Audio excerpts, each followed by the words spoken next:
You're in the way. Don't you get it yet? Just stand outside and wait, you incompetent high school grad. My boss, department head Ken, who had followed me on a business meeting that cost $20 million, threatened me in a loud voice, as if he had been obviously pissed off. He then turned his back on me and immediately began to discuss the business with our business partner, Mark. However, Mark was flustered and managed to squeeze out his words. What are you talking about? Do you even know who this person is? I know. Terry is one of my employees, an incompetent man with just a high school diploma. Ken laughed dismissively, but the next moment, his face turned pale. My name is Terry Murphy. I am a 42-year-old employee this year. I work for an international company that operates an e-commerce site. Our company is a bit unusual, founded by a young man who was a recluse in the United States. He was born a genius, and because his IQ was so high, it seemed silly to attend school, so he became a truant. Although he was offered the chance to skip grades, he found a whole framework of schooling bothersome and essentially self-taught himself the basics. As he continued learning various things, his interest shifted to programming, and he developed programming software on his own. Eventually, he set up an e-commerce site, a website for selling products online, and quickly expanded his influence. His momentum didn't stop there. Today, his company has grown to have branches not only in the United States, but around the world. The founder being a free spirit also means the workplace where I work is quite open. Knowing the founder's background, people who agreed with him gathered to start the company, which still maintains the same direction. One day, I was being interviewed by a certain media.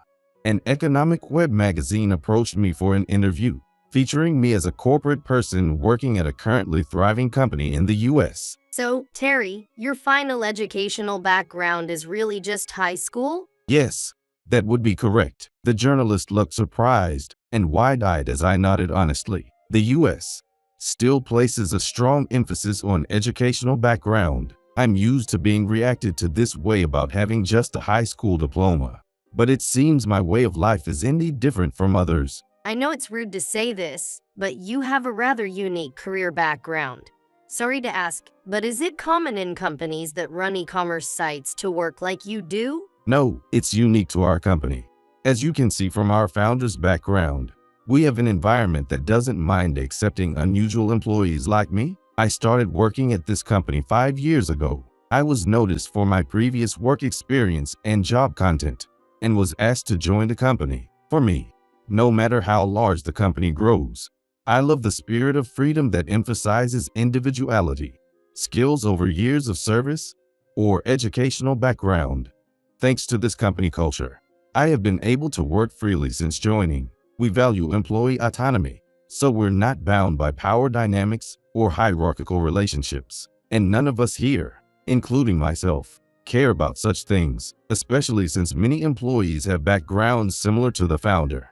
Nobody cares what your final educational level is. Just like this, I'm satisfied with my current environment, and I work hard every day. So, I never thought such a situation would suddenly change. The reason for the change at the company came one day when a new department head transferred from another department. His name was Ken Williams, and he was 4 years younger than me, only 38 years old. Ken, as the department head, joined the company as a talented individual fresh out of a prestigious university, and was soon promoted to department head. He had attended a prestigious private school from kindergarten through university. Naturally, he was born into a wealthy family that could easily afford such tuition, and it seems his joining the company was also influenced by connections. Rumor had it that Ken's father and our CEO, Robert Morrison, were old friends, and because of that connection, he started working without the usual employment screening. However, the employees didn't see his connection-based hiring as a big issue.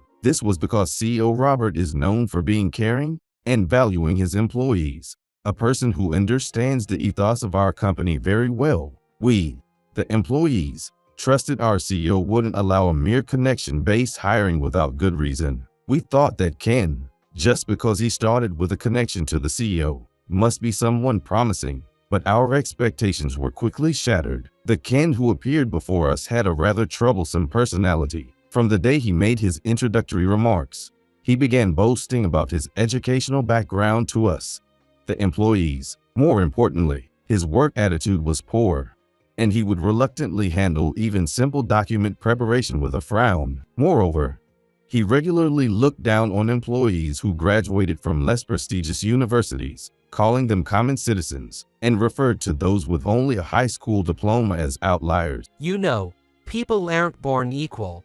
When a high-class individual like me is in front of you, you low-class outliers can't even speak because you're so nervous, He would say with a nonchalant face. Naturally, he quickly became alienated after transferring. Ken, quite a confident man, seemed to particularly dislike me. And among the sales department, he made snide remarks to me far more frequently than to anyone else. You're a high school grad, right? You're beyond an outlier. I can't even think of you as the same kind of human. It's my first time having an employee with just a high school diploma, so I don't even know what to talk about. He would say loudly and look at me sarcastically. As these provocative and insulting comments continued, doubts about Ken's character and competence began to arise within the department. Apparently, Ken had the same attitude at his previous company, and although he had landed the job there through his parents' connections as well, his troublesome nature led him to be sidelined to simple clerical work. However, he convinced himself he was a superior individual, which made him quite frustrated with only being given simple tasks. This workplace doesn't understand my value. They don't care about me. That's why they only give me boring tasks, He declared. And that was the real reason he jumped from his previous job to our company. But even in this workplace, Ken was not allowed to participate in significant deals as he wished. Consequently, Ken became utterly discouraged and started blatantly slacking off. He spends his days catching employees as they pass by, only to boast about himself and lecture them. I graduated from a famous university. I get along with the top executives of that company. I was the one who salvaged a deal that was almost broken off. Director Ken does not attempt to work at all, but rather loudly brags to any passing employee. Moreover, he lacks knowledge of the work and even misses regular meetings. Employees started to wonder why such a person is even in the company. Still, the reason Ken remains seated as the department head might be because the company has grown significantly. The company used to be a group of eccentrics and mavericks, sharpened by being scouted from other companies. But now, it has an environment where people with a certain educational background, found through typical job hunting, work side by side as a matter of course. This company, which has become like a typical company, has even started to accept hires through connections. In this trend, the company has continued to employ highly educated but non-working employees like Ken. Yet Ken himself does not doubt that he is capable and confidently declared, In reality, I delegate the actual work to the rank and file employees. As a capable department head, I excel at supervising and directing my employees. After Ken arrived, everyone eventually gave up on taking him seriously, and if he was just slacking off alone, they preferred to turn a blind eye. Ken is originally incompetent, so it's better for us if he doesn't interfere with our work. This is how the handling of Ken became known within the department, but it soon led to a problematic situation. Ken, who had always targeted me because of my educational background, began to focus on me even more as he became ignored by everyone else. An interview for a web magazine, getting all excited about it. Aren't you getting a bit too carried away? No, I'm not getting cocky. As soon as the interview I had participated in was published, Ken frowned and confronted me. Apparently, because he isn't praised by anyone, seeing others get praised makes him unable to hold back his complaints. By the way, I hear you've consolidated several contracts with a major manufacturer. That was just proceeding as per the existing contracts. Upon hearing my words, Ken picked up the documents about the contract from my desk and scrutinized them. Then, dismissing them with a flick of his hand, he retorted, Well, I suppose an employee who is high school grad can only come up with plans of this caliber. If I were in charge, I wouldn't have produced such shoddy plans. Clearly, there's a limit to what high school grads can do. Dumbfounded by his blatant manner, all I could do was remain silent. Ken, younger and highly educated, and I, older with only a high school education. Our backgrounds could not be more different. For Ken, there couldn't be an easier target for him to feel superior. Yet, I was utterly dumbfounded by Ken's words. If I had been in charge of this contract, I could have utilized the connections from my private, top-tier university. Compared to someone like you who just finished high school, I could have put together a far more luxurious plan. That's something, isn't it? Ken's bragging always sounds like a child throwing his weight around. With his high education, he must think he has hidden talents and is a very capable person, looking down on others. I've met people like him before, but this is the first time I've encountered someone who insults others so blatantly. I thought I could endure it until he was transferred again, but being continuously ridiculed for my achievements started to wear me down mentally. Still, as a title, Ken is our boss, and it's not easy to contradict him. As the atmosphere in the department gradually became heavier, I, representing the team, went directly to the CEO. I suggested that they either give Ken some guidance or reassign him, but I never thought it would backfire. One day, I was steadily preparing for an upcoming negotiation. Just then, Ken approached me and suddenly said something unexpected. Hey, Terry, you've been working hard, but I've decided that this negotiation is too much responsibility for you, so please step back. That's not true. The client has been dealing with me from the start, and they favor me. Caught off guard by this sudden conversation, I was completely flustered. The client I was preparing the negotiation for is a company I've been involved with since I joined this company. I explained that we had a long-standing relationship and that the meetings had been going smoothly. But Ken, far from being convinced, shook his head as if in dismay. What a clueless guy. Did you check your client's background? They're elite and highly educated, just like me. Indeed, Mark from the client side did graduate from a top university and is a capable person who runs an IT company. But how does that justify changing the handler? I couldn't possibly agree to step down unilaterally when I had carefully maintained and built trust with my client. I couldn't help but retort, but Ken ignored me and arbitrarily picked up the documents. He briefly skimmed through the contents and then clearly stated, I can't leave such an elite client in the hands of someone who is a high school grad. Handling elite clients indeed requires someone highly educated like me. But Mark has been assigned to me. Our CEO should know this as well. I desperately clung to the CEO. I figured that being cautioned by the CEO would be the most effective for Ken, who was hired through connections. But unexpectedly, Ken laughed as soon as he heard my words. The CEO himself asked me to. Who are you, Terry? The CEO has personally instructed me to guide you closely in your future work. With that, Ken reached out to me in an annoyed manner. Once you understand the situation, hand over the rest of the documents quickly. It's unthinkable to let a high school grad handle elite clients. Excuse me, but Mark has stated that he wants to deal with me. Changing the person in charge unilaterally without any communication could lead to issues. Ken's expression gradually turned to one of irritation as I refused to give up. They're just flattering you. It's frustrating how low-skilled high school graduates like you can't even understand that. It's not flattery. They are well aware of who I am. It seems Ken realized that I was not going to change my stance. With a click of his tongue, before I could speak further, he bluntly declared, Anyway, I will be attending the negotiation. Remember, if you act without permission, you'll be disciplined. Thinking back, I should have consulted with the CEO right there. However, believing that I could handle the situation, I faced the day of the negotiation. Ken had been giving me a hard time up to this day. After all, it was a big deal involving $20 million.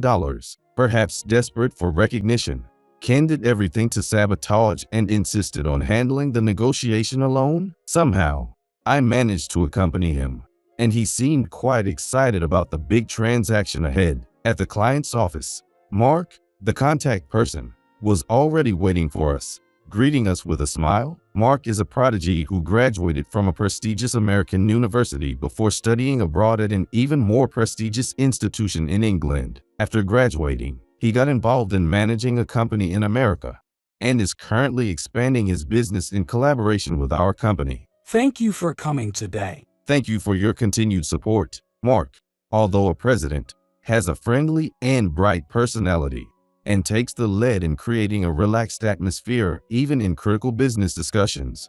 Thanks to him, we were able to interact in a relaxed manner, a president full of such consideration. But at that moment, Ken cut in front of me. Hello, Mark. From today, I will be handling this negotiation. My name is Ken, and I am the head of the sales planning department.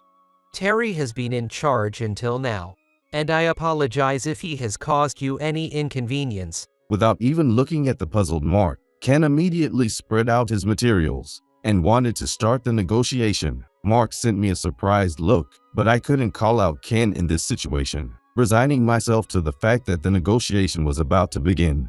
I tried to sit next to Ken. Then, Ken snapped at me loudly, as if to intimidate. What are you doing sitting down on your own? You're just in the way. Don't you get it? Incompetent high school grads should just stand outside and wait. He waved his hand to shoo me away as if chasing off a stray dog. Shocked by his rude behavior, I was beyond angry and stunned into silence. Don't you get it yet? This is why it's regrettable having high school grads around. Why can't you understand that it's even rude to be in the same room? Ken sneered maliciously, emphasizing the fact that I was a high school graduate. With an air of confidence, he turned his back to me and began to initiate the negotiation with Mark. Mark remained still for a while, but finally managed to muster his voice. What are you talking about, Ken? Who do you think this person is? Panic and irritation were evident in his voice, causing Ken to look surprised and bewildered. I know, Terry is one of our employee, an incompetent man who is a high school grad. Ken laughed offhandedly as Mark looked at me with an expression that said he couldn't believe it. Ken really didn't know anything about me? With that thought, I shook my head, and Mark held his forehead as if he couldn't believe what was happening. Seeing the exchange between Mark and me, Ken spoke up unpleasantly. What's wrong with Terry? If he has been a nuisance, I apologize. After all, he's just a high school grad.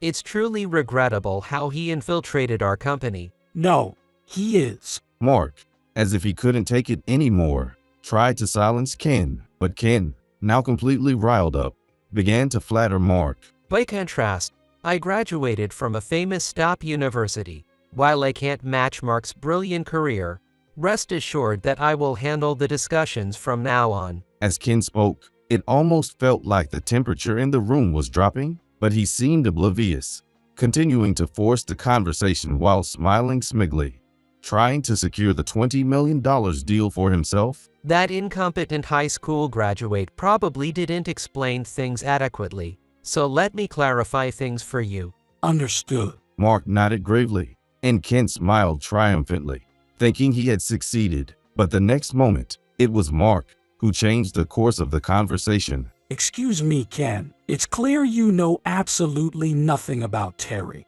What do you mean by that? Mark explained calmly but firmly to Ken. It seems you're unaware that Terry is actually a co-founder of the parent company, essentially the headquarters of the company you work for. No way, co-founder. Terry, you're joking. It must have been an unexpected revelation, Ken muttered in disbelief, even in front of Mark. However, Mark sighed deeply with a look of exasperation and began to explain slowly. If you had been following economic news, you would know this is common knowledge. Terry's name is all over the place. Mark operated his tablet and showed a screen displaying an interview article about me. Not only the recent web media interview I had at the company, but also past published books, industry newspapers articles, and even my appearances on radio and TV. Showing my face and name were displayed one after another. In fact, I had lived a life similar to that of a company founder. In domestic schools, I couldn't engage in the standard curriculum, and it became utterly boring for me. Feeling that going to school was a waste, I secluded myself at home and taught myself programming. During that time, I discovered a bug in a business venture already established by the founder, which I pointed out via email. This sparked a personal exchange. After continued interactions across the seas, I was personally invited by the founder, who took a liking to me when he was setting up the current company. I was listed as a co-founder to handle the division of labor and to streamline operations. After that, the company grew successfully, and satisfied with my contributions, I retired. I was thinking of relaxing abroad when, out of the blue, the CEO Robert, an acquaintance, asked me to work at this company. Robert's managed American branch was still very small, but I was moved by his enthusiasm and passion for setting up a convenient e-commerce site overseas. Having forgotten the thrill of work as the company in America grew, I was reminded of my passion and started working at this company 5 years ago under the condition that I would work on site. Ken, who had been staring at the tablet for a while, gradually lost his smile and his face turned pale. While watching this, Mark quietly spoke up. I am aware of what Terry has done so far. That's why I wanted to work with him. Please understand. But he really is just a high school graduate. Someone with an embarrassing educational background that I would be ashamed to introduce anywhere. Ken, completely flustered, began to shout hysterically, spitting as he spoke. The value system of educational elitism that he had believed in was crumbling, and learning the true identity of someone he had belittled as inferior seemed to have disturbed his peace of mind. Smirking unnervingly, he continued to fawn over Mark. Terry is ignorant and uneducated. An embarrassment. Please let me handle this directly instead of this fool, and I ask you to please proceed with this contract. What I value is not education but achievements. Besides, I don't want to talk to someone like you. Pointed out sharply by Mark. Ken jerked his shoulders up in shock. Mark, not with his usual calm expression, but with a bitter look, glared at Ken. Who is the one without knowledge? Aren't you the one who didn't know about Terry's achievements? It's absolutely impossible to negotiate with such a person. If it's not Terry, then there's no deal. Wait, please listen to me. I am truly excellent and well-educated. I promise I will do a satisfactory job. Mark looked thoroughly disgusted as he stared down Ken, then stood up to leave. Still, Ken clung desperately, trying to hold him back, but his behavior was as repulsive and pitiful as could be. Seeing this, I couldn't just stand by any longer, so I stepped forward. Ken, it's best if you stop now. Shut up. Who do you think caused all this mess? Ken flailed away my hand in resistance. Then, widening his eyes, he glared at me, but I had more important matters to attend to than to engage with him further. I took a step forward and apologized to Mark. I'm very sorry for the disturbance caused today. There's no excuse for Ken's rudeness and his numerous disrespectful remarks, but please forgive us. It was clear that Ken was entirely at fault for this fiasco. Therefore, even if Mark decided to call off our discussion or cancel it, I couldn't complain. It was unavoidable. Yet, I felt compelled to apologize once, and he responded with a gentle voice. Terry, I have no problem proceeding with our negotiation as planned. He stated this decisively, then turned his gaze to Ken. Shouldn't you be the one apologizing, Ken? Well, that. Even now, did he think bowing his head would mean admitting defeat? Ken squirmed uncomfortably, glancing between me and Mark. Then Mark stated firmly, If you still don't understand, then please leave. I have important business matters to discuss with Terry. I will handle the negotiations. Please allow me to stay as well. Ken, nearly in tears from fear and frustration, attempted to approach Mark. His eyes reddened with tears, and he occasionally sniffled pitifully. At this point, his behavior was nothing short of childish for a grown man. The contrast between his appearance when he entered the meeting room and now was stark. But Mark delivered a final ultimatum. I am telling you to leave. I don't want to see your face anymore. Upon hearing this, Ken staggered back a few steps, mumbling incomprehensibly. Yet, as Mark and I looked on calmly, realizing that he had no allies, Ken's shoulders slumped, and he exited the office. Afterwards, Ken went straight to the CEO Robert to complain that I had monopolized the negotiation, but instead, he was the one who ended up being reprimanded. You've caused a great deal of trouble. It was only thanks to Terry that things worked out this time. But why did you interfere with his work? But didn't you tell me that I should be personally guiding Terry in his work from now on? Ken must have thought Robert would join him in anger. He tried to seek comfort from Robert, but this only incensed the CEO further. What are you talking about? The opposite. I instructed you to go to work with Terry and learn his way of doing things. No way. It seemed Robert had intended to re-educate Ken from the start. He placed Ken in my department deliberately to learn about work attitudes and practices, thinking that witnessing my proven track record firsthand might change his mindset, despite my lack of formal education. However, Ken's misconceptions exceeded even the CEO's expectations. Ken believed he had nothing to learn from an employee with a high school diploma, thinking instead it was his role to teach and remove incompetent staff, which led to his outrageous behavior. Even after all this, Ken continued to complain, but a background check revealed he had been stealing contracts from his coworkers. An investigation into sales records showed he had often appropriated his coworkers' achievements to inflate his own performance. Ken remained defiant until the end. This is Terry's grudge against me. He's just jealous of my education.